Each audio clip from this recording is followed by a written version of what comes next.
Keeping Quiet by Pablo Neruda. Now we will count to 12, and we will all keep still. For once on the face of the earth, let's not speak in any language. Let's stop for 1 second and not move our arms so much. It would be an exotic moment without a rush, without engines. We would all be together in a sudden strangeness. Fishermen in the cold sea would not harm whales, and the man gathering salt would look at his hurt hands. Those who prepare green wars with gas, wars with fire, victory with no survivors, would put on clean clothes and walk about with their brothers in the shade doing nothing. What I want should not be confused with total inactivity. Life is what it is about. I want no truck with death. If we were not so single-minded about keeping our lives moving and for once could do nothing, perhaps a huge silence might interrupt this sadness of never understanding ourselves and of threatening ourselves with death.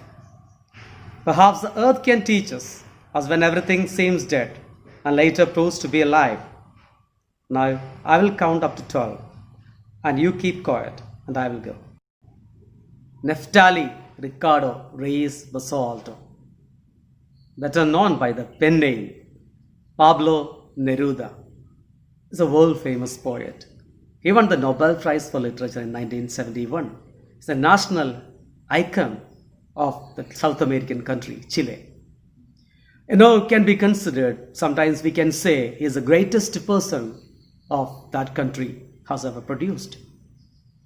And this poem, Keeping Quiet, is more about what we human beings, we can call ourselves as the most dangerous animal, as you have discussed that poem before.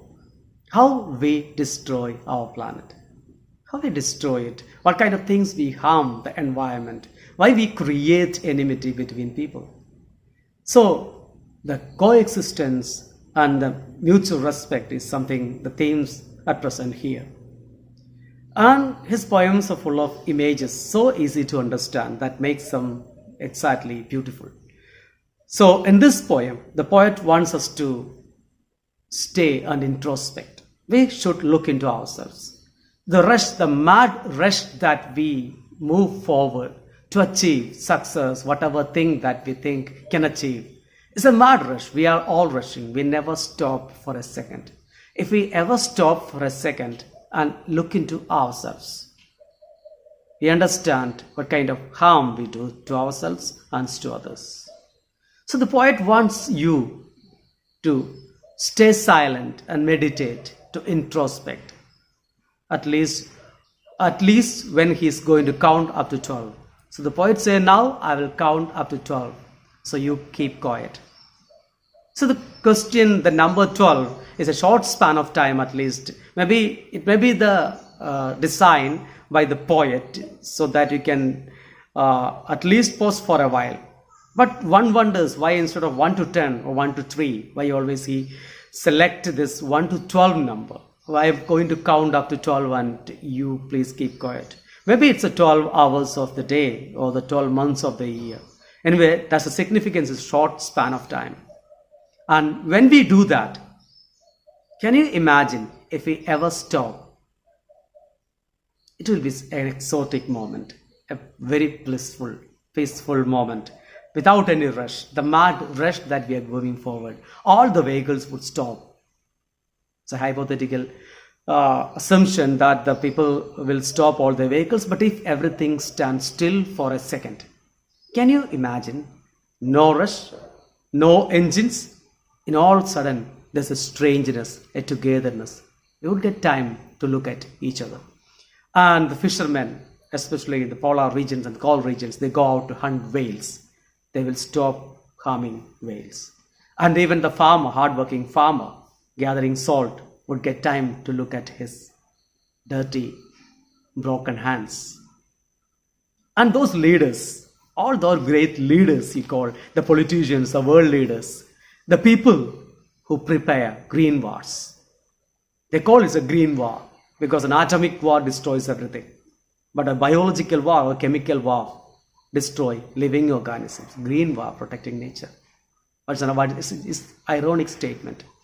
War can never be green, but they claim that it's a green war. Talking about the biological weapons, in this pandemic situation, is highly relevant. So all those people who want to, prepare these safe wars, they call, victory is there, but no survivors. It's a funny thing, victory with no survivors. So all those leaders who prepare war using biological and chemical weapons would stop. They would put on plain clothes, walk among their brothers in the shade, for the first time doing nothing. And here the poet wants to say one thing specifically. He says that when he says doing nothing, it's about life, not about death.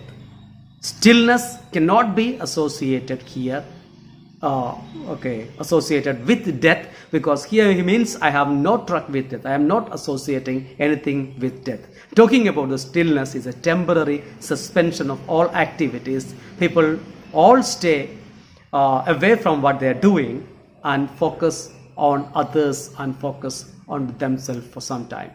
He says it's all about life. It's not about what he called silence and the quietness of death. It is silence and quietness of life. Because he gives the example of earth. Because in the winter season, everything covered by snow, it appears the earth, all living things are dead, but when the ice melts, again the small plantlets come out. So he says, like earth, we can suspend and come out, rejuvenated, refreshed by introspecting. And we always so single-minded, so focused on moving our lives forward. And if we ever could do nothing and stop, we will understand the first thing, the huge silence that the focusing on the sadness we have. We have sadness because, the sadness of not understanding ourselves. When we so focus on pushing us forward, we don't think about us. We don't look into our own minds. There is sadness, the sadness of not understanding. We try to judge others, but the sadness is there because we don't understand. And because of that sadness, actually, it is going to lead us, threaten ourselves with death, because we don't understand who we are actually. The basic question, the fundamental question, who am I, is left unanswered. And the search for it stops as soon as you start this mad rush. That's what he says. Let us understand ourselves first. Let us understand others. Let us stop these things that harm us, harm our environment, harm our planet. That's the main theme of this poem. And he again says the main point, what I said earlier, he reminds us of our planet Earth. When everything seems dead, it can come back to life again after the ice is thawed, the ice is melting. When we come back to life, like that, human beings, this temporary silence or stoppage of all atrocities, activities that can harm us and others, we stop that. The world is going to be a better place to live in. So now I'm going to count up to 12 and you can be quiet. I will go. Thank you.